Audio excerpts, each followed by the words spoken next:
नमस्कार दोस्तों, स्वागत है आपका एडवांस इंजीनियरिंग क्लासेस के हमारे इस डिजिटल प्लेटफॉर्म पर। दोस्तों, हम देख रहे हैं करंट की महत्वपूर्ण सीरीज को, जिसमें हमारे क्वेश्चन 2 से 3 क्वेश्चन आ सकते हैं आपके एग्जाम में। याद रखिएगा, जो नॉन टेक्निकल वाले पोर्शन में जो आपके क्वेश्चन आ सकते हैं करंट्स के, वो 2 से 3 से ज़्यादा से नहीं, ज़्यादा 4 तक हो सकते हैं बस।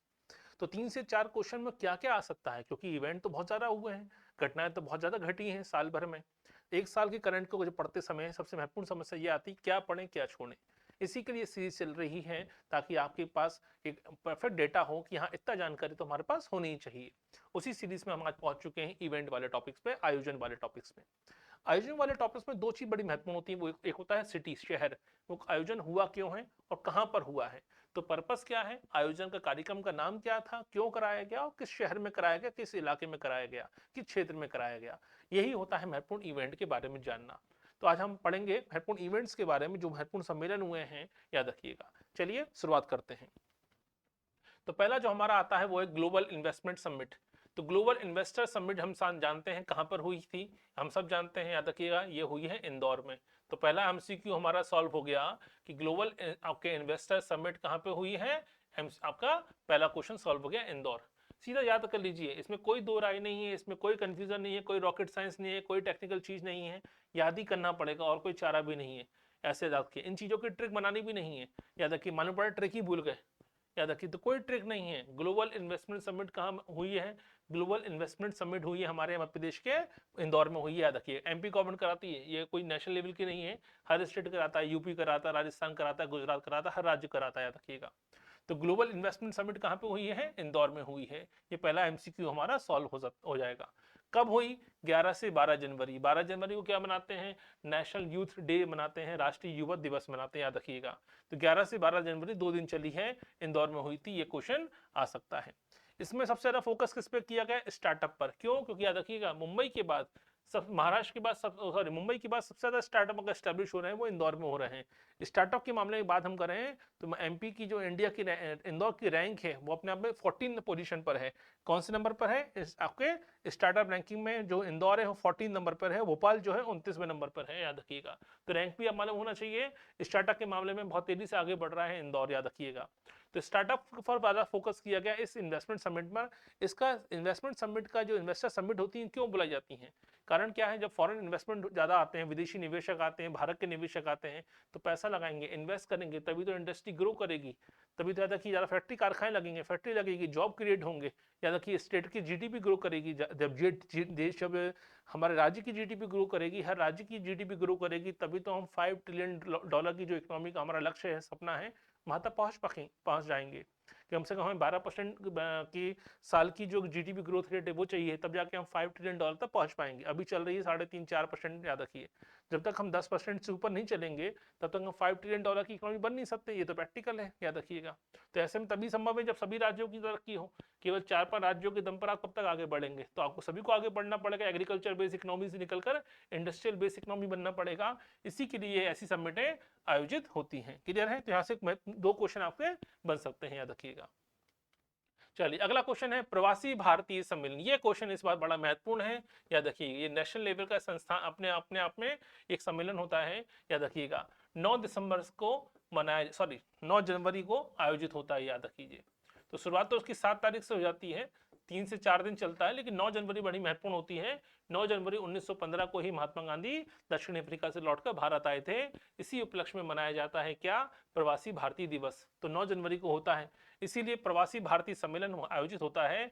ऐसे प्रवासी जो विदेशों में जाकर बस गए हैं, वहाँ इकोनॉमिक रूप से, आर्थिक रूप से, राजनीतिक रूप से, पॉलिटिकल रूप से बहुत ताकतवर हो चुके हैं, वो यहाँ पे जो इन्वेस्टमेंट करना चाहते हैं, जो अपना सपना, भारत को आगे ले जाने का सपना पूरा करना चाहते हैं, उनको ही आगे जोड़ा जाता है। तो जो ऐसे बुद्धिजीवी, ऐसे यूनिवर्सिटी के प्रोफेसर जो विदेशों में काम कर रहे हैं, उनके ज्ञान का इस्तेमाल कैसे हो सकता है, उनका ज्ञान का इस्तेमाल तभी हो सकता है जब उनको यहाँ पे एक मंच प्रदान की जाए, उनके विचारों का आदान प्रदान हो, भारत के लिए वो क्या करना चाहते हैं उनको मौका दिया जाए। इसी के लिए शुरुआत हुई थी प्रवासी भारतीय सम्मेलन की। ये दिल्ली में सबसे ज्यादा हुआ है, दिल्ली में हो चुका, बेंगलुरु में हो चुका, गोवा में हो चुका, याद रखिए। इस बार कहाँ पे हुआ था, ये मालूम होना चाहिए, मध्य प्रदेश में, याद रखिए। तो मध्य प्रदेश में प्रवासी भारतीय सम्मेलन कहाँ पे हुआ, अगला क्वेश्चन बनता है हमारा एमसीक्यू, इंदौर में हुआ। कब से कब हुआ, 8 से 10 जनवरी। 9 जनवरी को हम मनाते हैं प्रवासी भारतीय दिवस। यहाँ से क्वेश्चन बनता है कि प्रवासी भारतीय दिवस कब मनाते हैं। तो प्रवासी भारतीय दिवस मनाया जाता है 9 जनवरी को। ठीक है, क्लियर है। कहाँ पर हुआ? इंदौर में हुआ, याद रखिएगा। ऐसे क्वेश्चन पूछे जाते हैं, क्लियर है। तो 9 जनवरी को प्रधानमंत्री भी आए थे, याद रखिएगा। अब इसमें क्वेश्चन एक और बन सकता है कि प्रवासी भारतीय दिवस से प्रवासी भारतीय आ रहे हैं, ऐसे भारतीय जो बहुत ऊंचे ऊंचे पदों पर पहुंच चुके हैं, तो मेहमान कौन थे, याद रखिएगा। तो एक तो महत्वपूर्ण मेहमान है गुआना के राष्ट्रपति मोहम्मद इरफान, ये आ चुके हैं, मुख्य अतिथि थे, याद रखिएगा।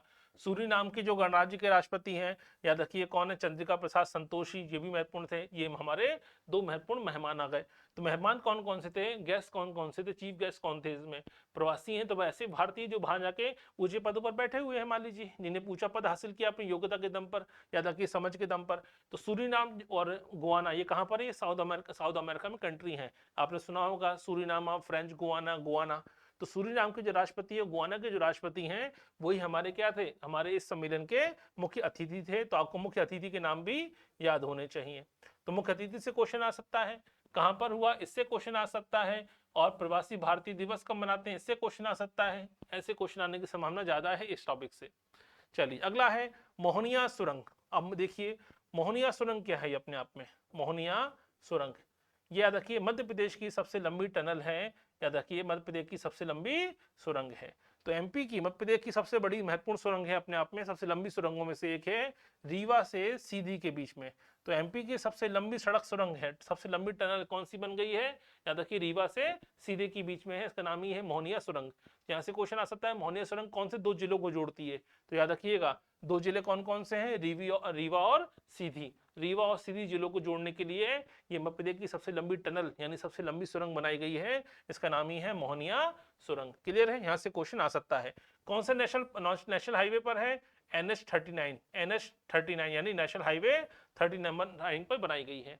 तो NH39 जो पास होता है, यहाँ से गुजरता है, इसी नेशनल हाईवे पर बनाई गई है सुरंग, इसका नाम ही है मोहनिया सुरंग।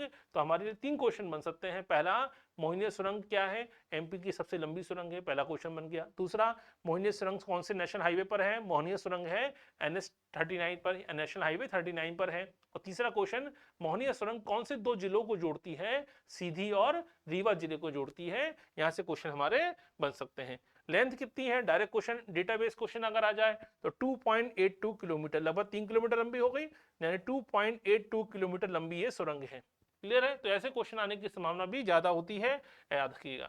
चलिए अगला क्वेश्चन देखिए। अब कुछ कुछ चीजें ऐसी होती हैं जो वन इफेक्ट के रूप में होती है, इसको हम पढ़ चुके हैं अलग से। जैसे सांची, सांची एमपी की क्या है, ये भारत की पहली सोलर सिटी है, एमपी की पहली सोलर सिटी अनाउंस किया गया है। दूसरा, पहला कोकोन मार्केट कहाँ पे, मालखेड़ी नर्मदापुरम में बनाया जा रहा है कोकोन मार्केट। तो मध्य प्रदेश का पहला कोकोन मार्केट कहाँ बनने वाला है, आपके कहाँ बनने वाला है, मालखेड़ी नर्मदापुरम यानी होशंगाबाद में बनने वाला है। ऐसे क्वेश्चन आ सकते हैं। आयुष्मान भारत में पहला स्थान का सबसे महत्वपूर्ण आईडी बनाने वाला पहला स्थान किसको मिला है, याद रखिएगा। ऐसे क्वेश्चन बन सकते हैं कि आयुष्मान जो भारत की जो आईडी बनती है, आयुष्मान योजना क्या है अपने आप में, कि 5 लाख रुपए तक का हर परिवार को स्वास्थ्य बीमा उपलब्ध कराया जाता है, ताकि निःशुल्क इलाज हो सके हर समाज के गरीब तबके का, बीपीएल परिवार धारकों का, बिलो पॉवर्टी लाइन में जो लोग परिवार रहते हैं उनका इलाज हो सके 5 लाख रुपए तक का। इसके लिए जो आईडी बनती है, आईडी बनाने वाले मामलों में मध्य प्रदेश को दूसरा स्थान मिला है। कौन सा स्थान मिला है, दूसरा। तीसरा है राष्ट्रीय सुशासन सूचकांक, और राष्ट्रीय सुशासन सूचकांक में कौन सा स्थान मिला है, पहला स्थान मिला है। अटल इनोवेशन सेंटर ये सूचकांक बनाता है, हमने पढ़ा भी था इसके बारे में, याद रखिएगा। फिर आता है नागरिकों के लिए ई सेवाएं उपलब्ध कराने में मध्य प्रदेश को चौथा स्थान मिला है। जैसे हमारे ई सेवा क्या होती है, ई गवर्नेंस कहते हैं इसको हम लोग, याद रखिए। तो ई सर्विस जो हमारी सरकार द्वारा दी जाती है, जैसे एमपी ऑनलाइन के माध्यम से मिलती है आपको, इन सेवाओं के देने के मामले में चौथा स्थान किसको मिला है, मध्य प्रदेश को मिला है। तो ऐसे डेटाबेस जानकारी भी आपके पास होनी चाहिए कम से कम, ताकि एक आध क्वेश्चन अगर आ जाए तो सॉल्व हो जाए आराम से। अब आता है कटनी। कटनी क्यों चर्चा में है, याद रखिएगा। तो कटनी का जो इनोवेशन है, इसके लिए देश भर में इसको सराहना मिली है। ये इनोवेशन अपने आप में क्या है, इसे कहते हैं अमृत पुष्पक। यहाँ से क्वेश्चन आ सकता है अमृत पुष्पक। जो अमृत पुष्पक जो अभियान है अपने आप में राष्ट्रव्यापी अभियान है, इसका उद्देश्य क्या है, सभी गांवों को, कटनी जिले के सभी गांवों तक ई गवर्नेंस सेवाओं को पहुंचाना। इसके लिए शुरू किया गया था अमृत पुष्पक अभियान। इसे दुनिया भर में, पूरे भारत में सराहना मिली इस कार्यक्रम को, ताकि लोगों को अवेयर किया, इसमें जोड़ने का प्रयास किया है। इसलिए कटनी जिले से क्वेश्चन आ सकते हैं, और अमृत पुष्पक से क्वेश्चन आ सकते हैं कि अमृत पुष्पक क्या है। तो अमृत पुष्पक अपने आप में एक ई गवर्नेंस प्रोग्राम है, याद रखिएगा। कैसा प्रोग्राम है, ई गवर्नेंस प्रोग्राम है। यहाँ से क्वेश्चन आ सकता है अमृत पुष्पक क्या है, एक ई गवर्नेंस प्रोग्राम है। कहाँ शुरू हुआ है, कटनी जिले से शुरू हुआ है। क्लियर है, याद रखिएगा। इसके अलावा क्वेश्चन क्या आ सकता है, एक और क्वेश्चन आ सकता है। देखिए अगला क्वेश्चन आता है आर्टिफिशियल इंटेलिजेंस। आज का बड़ा महत्वपूर्ण है और आपके सिलेबस में भी शामिल किया गया है आईसीटी में, याद रखिएगा, आर्टिफिशियल इंटेलिजेंस को लेकर। तो एमपी पहला राज्य है, याद रखिएगा, ये पहला स्टेट है। हमने पढ़ा था ना, एमपी हमेशा यूनिक कामों में पहले नंबर पर रहता है हमेशा एमपी। तो पहला स्टेट है एमपी जिसने स्कूलों में एक विषय के रूप में शुरू किया है आर्टिफिशियल इंटेलिजेंस को, याद रखिएगा। क्योंकि न्यू एजुकेशन पॉलिसी भी यही कहती है कि 6वीं क्लास के बाद से क्या होगा, आपके वोकेशनल एजुकेशन, कमर्शियल एजुकेशन, ठीक है, याद रखिएगा, ऐसी व्यावसायिक शिक्षा देने की बात की जा रही है ताकि बच्चों को इनोवेटिव खुद थॉट डेवलप कर सकें। जो ट्रेडिशनल एजुकेशन दी जाती थी उससे अलग हटके एक वोकेशनल एजुकेशन की बात हो रही है न्यू एजुकेशन पॉलिसी में। इसी को इंप्लीमेंट करते हुए एमपी गवर्नमेंट ने आर्टिफिशियल इंटेलिजेंस को एक सब्जेक्ट के रूप में सभी स्कूलों में शामिल करने का फैसला किया है। और स्कूलों में आर्टिफिशियल इंटेलिजेंस को सब्जेक्ट के रूप में शामिल करने वाला एमपी पहला राज्य है। यहां से क्वेश्चन आ सकता है। अब आता है टंटया भील।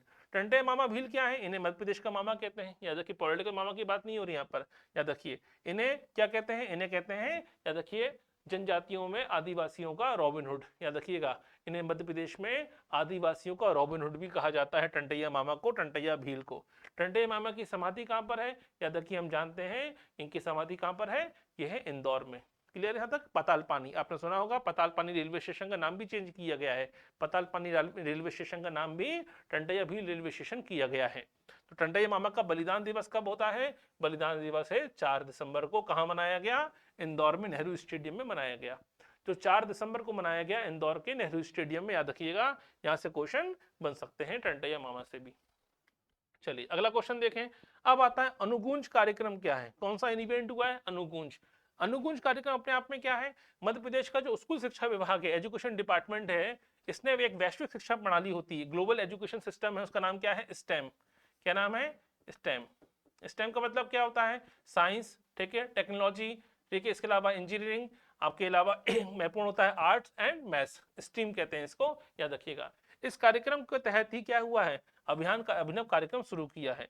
तो अनुगूंज कार्यक्रम अपने आप में क्या है, अनुगूंज कार्यक्रम अपने आप में इनोवेटिव बढ़ावा देना, ताकि बच्चों को सभी विषयों के बारे में समान जानकारी उपलब्ध कराना, टेक्नोलॉजी के मामलों में, विज्ञान के मामलों में, कला के मामलों में, संस्कृति के मामलों में, सभी प्रकार की जानकारी उपलब्ध कराने के लिए शुरू किया गया है स्कूल शिक्षा विभाग के द्वारा। इसी का नाम है अनुगूंज कार्यक्रम, जिसमें वैश्विक शिक्षा प्रणाली स्टेम का इस्तेमाल किया जाता है। क्लियर है यहाँ तक। चलिए आगे बढ़ते हैं। अब आता है गोविंदपुरा। क्यों चर्चा में है गोविंदपुरा, क्योंकि गोविंदपुरा में स्टैब्लिश किया गया है Sant Shiromani Ravidas global skill park. और यही हमारा एग्जाम का सबसे बड़ा क्वेश्चन बन जाएगा, एमसीक्यू, याद रखिए। यही एमसीक्यू हमारा सॉल्व हो जाता है कि Sant Shiromani Ravidas skill global park कहाँ पर है। तो संत रविदास स्किल ग्लोबल पार्क जो है हमारा, ग्लोबल स्किल पार्क कहाँ स्थापित किया गया है, भोपाल में स्थापित किया गया है, गोविंदपुरा इंडस्ट्रियल एरिया में। तो 2 क्वेश्चन बन गए आपके कि गोविंदपुरा इंडस्ट्रियल एरिया कहाँ पर है, भोपाल में है। याद रखिए, इंडस्ट्रियल एरिया हमने अलग से पढ़े थे। मंडीदीप कहाँ पर है आपके, मंडीदीप कहाँ पर है, रायसेन डिस्ट्रिक्ट में आता है। पीलूखेड़ी राजगढ़ में आता है। मेघनगर झाबुआ में आता है। पालनपुर भिंड में आता है। बानमोर आपके मुरैना में आते हैं। ये सब क्या है, इंडस्ट्रियल एरिया है, याद होने चाहिए। तो ऐसे ही मध्य प्रदेश का जो इंडस्ट्रियल एरिया है गोविंदपुरा, यहाँ पर बनाया गया है संत, याद रखिए, Ravidas global skill park establish किया गया है। और ये बड़ा महत्वपूर्ण क्वेश्चन है, संभावना बहुत ज्यादा आईएमपी अपने आप में आ सकता है एग्जाम में। अगला क्वेश्चन है, याद रखिए, जैसे महालोक परिसर है, ठीक है, याद रखिएगा, इसमें चर्चा में है। एमपी में 5G जियो का उद्घाटन किया गया। 5G सेवा का प्रारंभ कहां से हुआ, महालोक परिसर उज्जैन से किया गया। महालोक परिसर का उद्घाटन हुआ था 2022 में, याद रखिएगा। यहीं से क्वेश्चन बनने की संभावना बढ़ जाती है कि मध्य प्रदेश में 5G सेवाओं का जो प्रारंभ हुआ है वो कौन से जिले से हुआ, कौन से स्थान से हुआ। याद रखिए, ये अपने आप में एक बहुत बड़ा इवेंट है, अपने आप में उज्जैन से हुआ है, महाकाल का, आपके महाकाल परिसर से। यहाँ से क्वेश्चन बन सकते हैं हमारे। अब आता है देवी लोक। जैसे आपने सुना होगा महाकाल लोक, ऐसे ही देवी लोक डेवलप किया रहा है। कहां पर, सीहोर जिले के रहटी में जगह है सलकनपुर देवी का मंदिर। हम सब जानते होंगे, बहुत से लोग गए भी होंगे सलकनपुर देवी का मंदिर, याद रखिएगा। तो इस मंदिर में ही क्या बनने वाला है, जैसे उज्जैन में बना है महाकाल लोक, ऐसे ही सलकनपुर में बनने वाला है देवी लोक, जहां पर 64 योगिनी मंदिर और देवी जी के 9 स्वरूपों की मूर्तियां स्थापित की जाएंगी, दर्शन स्थापित किए जाएंगे। यहां से भी क्वेश्चन आ सकता है कि देवी लोक कहां स्थापित होने वाला है, सलकनपुर में स्थापित होने वाला है। और सलकनपुर आता कहां पर है, यह आता है सीहोर डिस्ट्रिक्ट में, याद रखिएगा। रहटी नाम सुना होगा आपने, सीहोर में आता है। चलिए अगला देखें। अब आता है बैगा समुदाय। क्यों चर्चा में है बैगा समुदाय? याद रखिएगा, हम जानते हैं बैगा ज्यादातर जनजाति कहाँ रहती है? मंडला, डिंडोरी, उमरिया ऐसे इलाकों में निवास करती है। मंडला जनजाति की जो पंचायतें होती हैं, पंचायती राज सिस्टम चलता है, याद रखिएगा, वहां पर ही मंडला जिले के जो समुदाय द्वारा ग्राम सभा के द्वारा उपखंड वन अधिकारी के द्वारा इस सिफारिश की गई है कि आवास का अधिकार प्रदान किए जाए। किससे प्रदान किया जाए? बैगा जनजाति को। क्यों? क्योंकि जंगलों में निवास करती थी, अब इनको जमीन खरीदने का या भूमि प्राप्त करने का अधिकार होना चाहिए, बाहर निकल के आने का। यही कारण आवास का अधिकार दिया जाए, क्योंकि स्थानीय समुदायों का आवास के अधिकार कम होते जा रहे हैं, सीमित होते जा रहे हैं, याद रखिएगा, क्योंकि पर्यावरण संरक्षण के नाम पर बड़े पैमाने पर इनको उनके मूल स्थान से हटा दिया जाता है। तो ऐसे में आवास का अधिकार की बात हो रही है। और बैगा जनजाति, याद रखिएगा, बैगा, सहरिया और भारिया, 3 जनजाति ऐसी हैं जो मध्य प्रदेश में आपदाग्रस्त जनजाति कहलाती हैं। बैगा, ठीक है, भारिया और सहरिया, इन तीनों को मध्य प्रदेश में आपदाग्रस्त जनजाति कहा गया है, याद होना चाहिए कम से कम। चलिए अक्सर देखें, अगला क्वेश्चन आ सकता है हमारा पैक्स। अब ये पैक्स क्या होता है? भारत प्राथमिक कृषि सहकारी साख समिति होता है, इसे कहते हैं PACS, primary agriculture cooperative credit society, इसे कहते हैं पैक्स। अब ये क्या है? याद रखिएगा, इसको कंप्यूटरीकृत करने वाला, यानी इसमें टेक्नोलॉजी का इस्तेमाल करने वाला पहला राज्य कौन सा बन गया है? मध्य प्रदेश। जो भी काम यूनिक होते हैं वो काम मध्य प्रदेश में होंगे। देखिएगा, ये क्या होता है? प्राथमिक साख समिति। एक होता है सेंट्रल, आपके स्टेट लेवल पर ऊपर होता है एपेक्स बैंक, जिसे हम कहते हैं सेंट्रल, याद रखिए, कोऑपरेटिव बैंक। फिर दूसरे नंबर पे आते हैं state cooperative bank, district cooperative bank होते हैं, जिला सहकारी बैंक होते हैं। और ग्रामीण स्तर पर स्थापित होते हैं प्राथमिक साख समिति, प्राइमरी क्रेडिट आपके सोसाइटी बनती हैं, याद रखिएगा। ये क्या होती हैं? जैसे हम लोग बैंकों से जाके लोन लेते हैं, ऐसे ग्रामीण क्षेत्रों में ऐसे कई सारे सहकारी बैंक होते हैं, कोऑपरेटिव बैंक होते हैं, जो किसानों को बहुत सस्ती दरों पर, ठीक है, बीज खरीदने के लिए, इसके अलावा ट्रैक्टर खरीदने के लिए, ट्यूबवेल खरीदने के लिए, या घर के आपके जो घर में कोई आयोजन होता है, शादी हो या कोई फंक्शन हो, इन सब चीजों तक के लिए भी लोन प्रोवाइड कराते हैं, बहुत सस्ती दरों पर लोन उपलब्ध होता है। इसे कहते हैं प्राथमिक साख समिति, प्राइमरी क्रेडिट आपकी सोसाइटी। इसी को कंप्यूटरीकृत कर दिया गया है। सारा काम पहले लिखा पढ़ी हाथों से होता था, फाइलें बनती थी, अब ये सब काम काय पे कर दिया गया है? कंप्यूटर बेसिस पे हो गया है। यहीं से क्वेश्चन आ सकता है कि कंप्यूटर करने वाला पहला राज्य कौन सा बन गया है? मध्य प्रदेश पहला राज्य है। अगला आता है नर्मदा महोत्सव। नर्मदा महोत्सव 2022, ये पहला क्वेश्चन बन सकता है, कहां पर हुआ? डायरेक्ट सीधा क्वेश्चन बनेगा, कहां पर शुरू हुआ? तो आंसर क्या आएगा? भेड़ाघाट। और भेड़ाघाट को क्या कहते हैं? भेड़ाघाट को कहते हैं संगमरमर की नगरी, यानी मार्बल सिटी कहते हैं, संगमरमर की नगरी कहते हैं, मार्बल सिटी कहते हैं, याद रखिएगा। कहां पर है भेड़ाघाट? जबलपुर में है। तो अगला क्वेश्चन क्या आ गया? नर्मदा महोत्सव कहां पे हुआ 2022 में? नर्मदा महोत्सव हुआ है जबलपुर के भेड़ाघाट में। जबलपुर में आता है भेड़ाघाट, याद रखिएगा, जबलपुर के भेड़ाघाट में आयोजित किया गया है, याद रखिए, यहां से क्वेश्चन आ सकता है। तो नर्मदा उत्सव से डायरेक्ट क्वेश्चन बन सकता है, कहां पे हुआ? सीधा सीधा क्वेश्चन, आंसर क्या लगाइए? जबलपुर का भेड़ाघाट।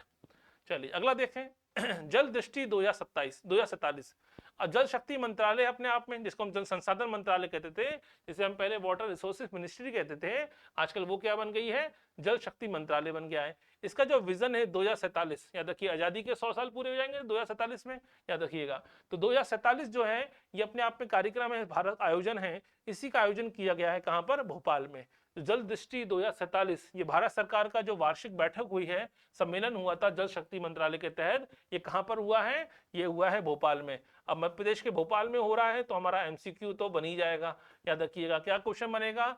जल विजन 2047 का अभियान का आयोजन कहां पे हुआ? मध्य प्रदेश के भोपाल में हुआ है। यहां से क्वेश्चन आने की संभावना बढ़ जाती है। क्लियर है? याद रखिएगा, ऐसे क्वेश्चन जब आते हैं, इंडिया विजन 2047, ऐसे क्वेश्चन जब आते हैं तो संभावना ज्यादा होती है शहरों के नाम से क्वेश्चन आ सकता है, भोपाल से आ सकता है।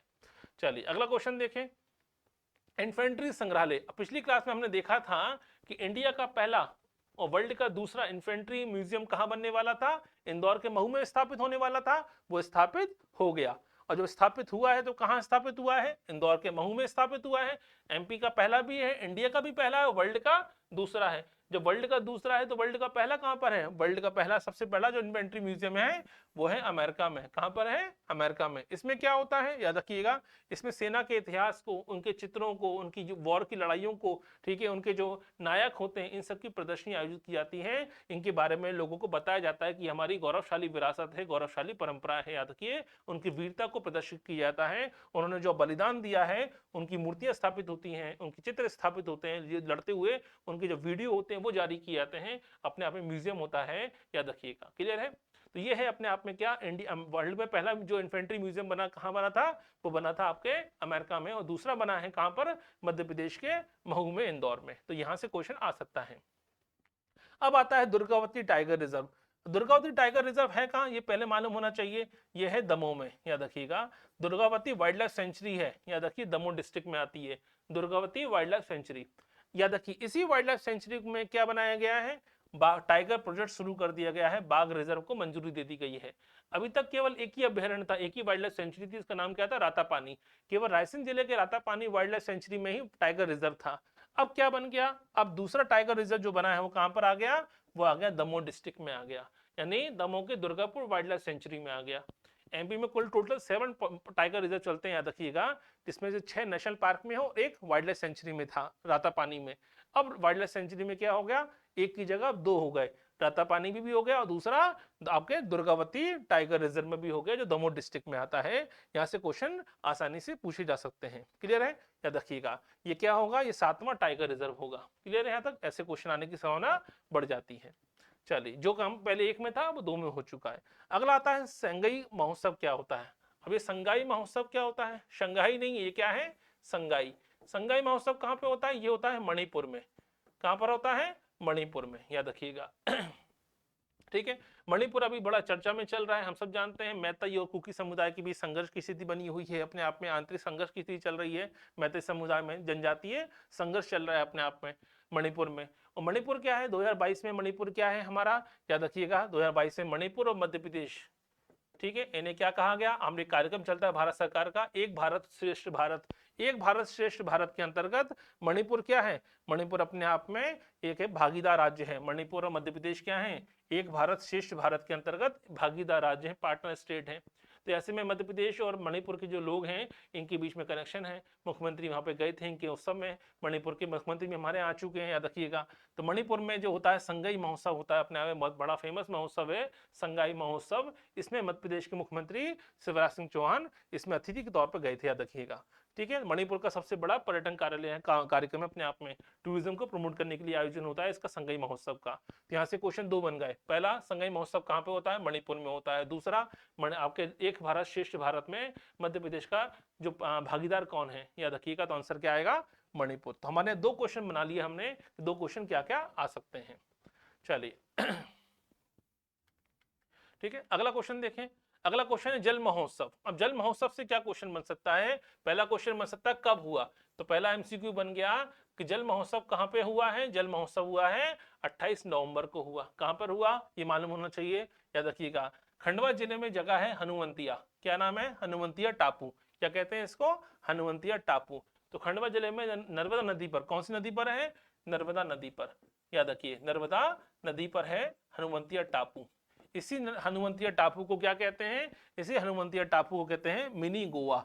अब किस लिहाज से कहते हैं ये तो नहीं मालूम, याद रखिएगा। अब गोवा की बात अलग है और हनुवंतिया टापू की बात अलग होगी, याद रखिए। लेकिन इसको मध्य प्रदेश का गोवा या मध्य प्रदेश का मिनी गोवा कहते हैं। तो हमारे ये भी क्वेश्चन बन गया कि मध्य प्रदेश का मिनी गोवा किसे कहते हैं। तो आंसर क्या लगाएंगे, हनुवंतिया टापू को कहते हैं। कहां पर है ये है आपके खंडवा जिले में, याद रखिए। तो यहाँ से कई सारे क्वेश्चन सॉल्व हो गए।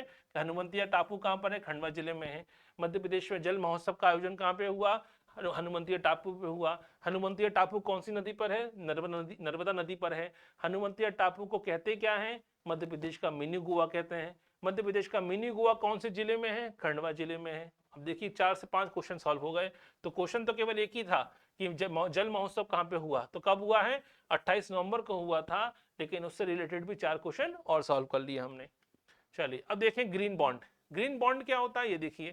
ग्रीन बॉन्ड जो जारी करना है कि भाई कोई संस्था है अपने एक्सपेंड करना चाहती है, अपनी गतिविधियों को बढ़ाना चाहती है, तो क्या करती है, वो गारंटी देती है एक प्रकार से, ठीक है, कि भरोसा देती है कि हमारे ग्रीन बॉन्ड खरीदिए, हमारी ग्रो करेगा तो हमारे बॉन्ड की कीमत भी क्या होगी, बढ़ेगी।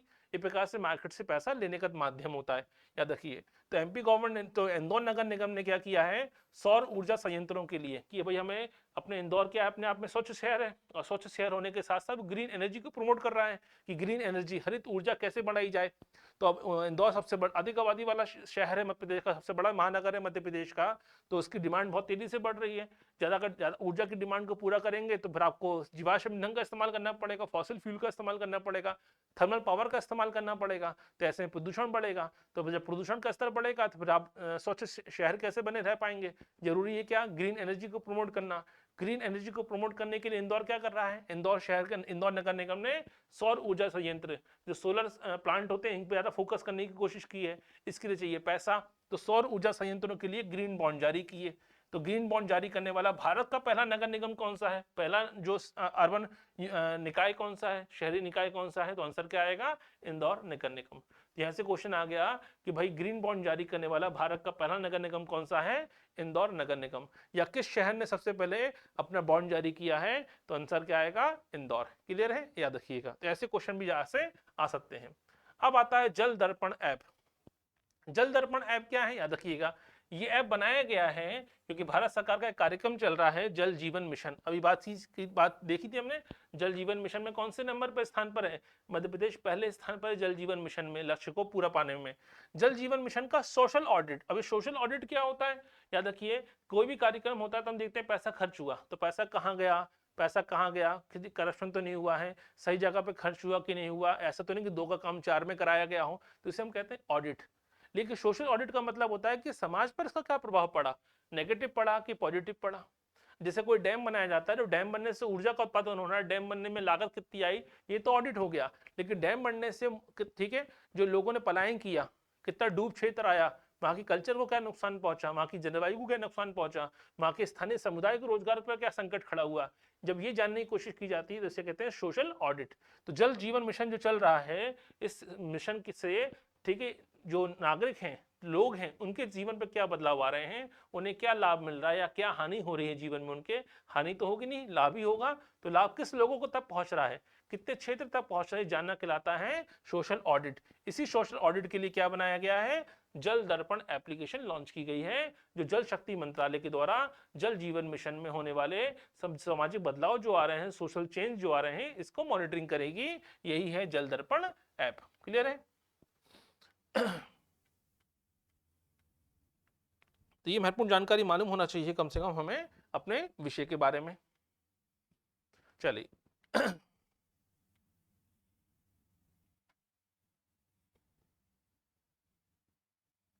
ठीक है। तो यहाँ तक की हमारी जानकारी मालूम होना चाहिए, कम से कम इतनी जानकारी तो होनी चाहिए कि भाई हमारे जो इवेंट वाले टॉपिक हैं यहाँ तक कवर हो जाते हैं। तो ये हमारी जो सीरीज थी, जिसमें हमने 4 से 5 हमने वीडियो देखे हैं, जिसमें हम जानकारी प्राप्त करने की कोशिश की है कि करंट से क्या क्या क्वेश्चन हमारे आ सकते हैं। तो ये थी हमारी यहाँ तक की सीरीज का पूरा हिस्सा। उम्मीद है आपका साल भर का जो करंट से घटनाएं हो रही होंगी उसे पूरा हो गया होगा।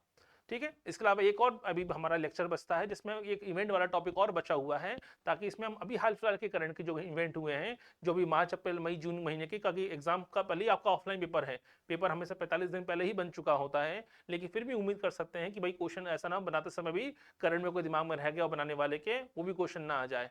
तो उम्मीद है इस टॉपिक के माध्यम से, लेक्चर के माध्यम से उसे भी हम पूरा करने का प्रयास करेंगे। जुड़े रहिए आप। Till then, good bye.